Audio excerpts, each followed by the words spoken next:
So here we go. S-Tech is installed. The only thing I got connected is the KC light bar right now. All these other outputs are for the other switches. Going to ground right here.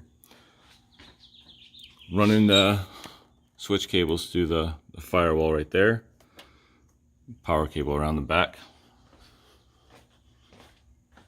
Power cable into this 60 amp circuit breaker and into the battery. This little red wire right here is the ignition on switch.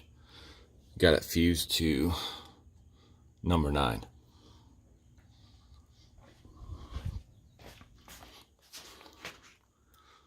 KC lights, Gravity Pros, those are really insanely bright. And this is the S-Tech switch system, 6 switches. Last one's blank. Really clean install. Of course I had the cage, so I just left out the corner pieces.